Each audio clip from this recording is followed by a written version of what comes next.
Pergunta 584. De que natureza é a missão do conquistador que apenas visa satisfazer a sua ambição e que, para alcançar esse objetivo, não vacila ante nenhuma das calamidades que vai espalhando? Cristóvão Colombo, Pedro Álvares Cabral e tantos outros, né? Tantos Napoleão, tantos exemplos, né? E aí? Que missão é essa? Resposta: as mais das vezes não passa de um instrumento de que se serve Deus para cumprimento dos seus desígnios, representando essas calamidades por meio de que ele se utiliza para fazer que um povo progrida mais rapidamente. Então, Alexandre o Grande devastou a Ásia Menor. Gengis Khan era uma praga que passava. Às vezes, essas circunstâncias dão ensejo a modificações. Então, naturalmente, a dinâmica do mundo, sempre alguém tira proveito. Sempre se tira proveito das coisas. Nada se perde. Então, eles eram missionários? Não, eles eram seres que estavam em determinada hora ali, que cumpriram pelas suas qualidades ou falta de qualidades um papel, e esse papel será proveitoso para outros pela experiência, pela vivência e tantas outras coisas. Mas que, como eu citei o Júlio César, que foi recebido por mais de 1 milhão de vítimas no mundo espiritual, esses também serão recebidos, terão também milhares de encarnações, ou várias encarnações, vai depender do grau de calamidade que eles foram capazes de ferir a Terra, né? Várias encarnações miseráveis e obscuras, até aprenderem e depois poderem reparar o mal a todos esses, ou outros em situações parecidas. Pergunta 584A. Nenhuma parte tendo na produção do bem que essas calamidades passageiras possam resultar, pois que a vida visava um fim todo pessoal, aquele que delas constitui instrumento tirará, não obstante, proveito desse bem? A cada um segundo suas obras, disse Jesus. Cada um é recompensado de acordo com suas obras, com o bem que intentou fazer e com a retidão de suas intenções. Vamos lá. O móvel da ação do Gengis Khan quando feriu aquela tribo era fazer com que elas progredissem?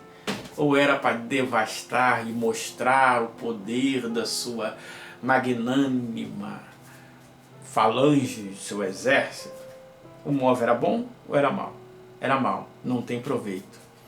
Se aquele povo lá aprender com aquilo e progredir bastante, qual o proveito que o Gengis Khan teve? Nenhum. Essa é a questão.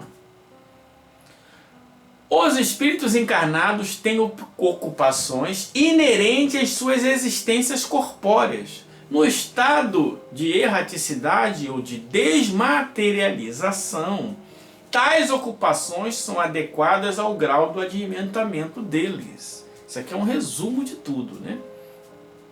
Resumo. Uns percorrem os mundos, instruem-se e se preparam para a nova encarnação.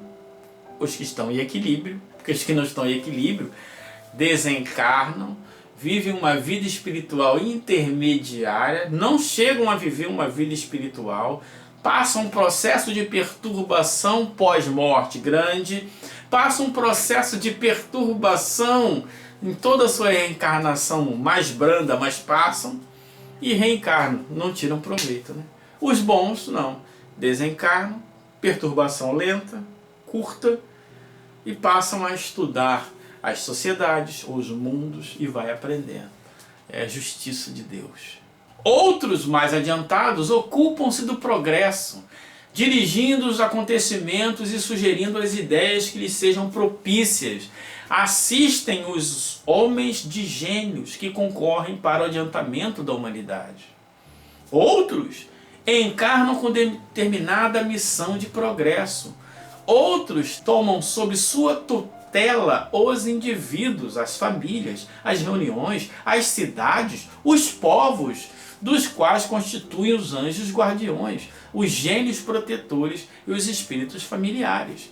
Então tem aquele que tem uma missão com uma pessoa, com uma família, com uma rua, com um bairro, com uma região, com uma cidade, com um estado, com um país, com um continente, com um planeta. Tudo depende do grau evolutivo. Outros espíritos, finalmente, presidem os fenômenos da natureza, de que fazem os agentes diretos.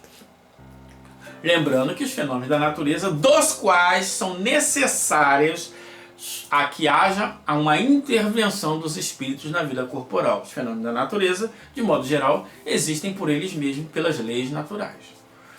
Os espíritos vulgares se misturam em nossas ocupações e diversões, sofrem pela saudade de não poder aproveitar, nos induzem a querer utilizar desses atributos para que de alguma forma eles consigam perceber, se embrenhar, se impregnar dessas emanações materiais, mas já para eles continuam sofrimentos maiores ainda. Os impuros ou imperfeitos aguardam em sofrimento as angústias e os momentos em que Deus praza a Deus, ou momento em que praza a Deus proporcionarem meios de se adiantarem. Se praticam o mal é pelo despeito de ainda não poderem gozar do bem. Então, muito bonito isso, né?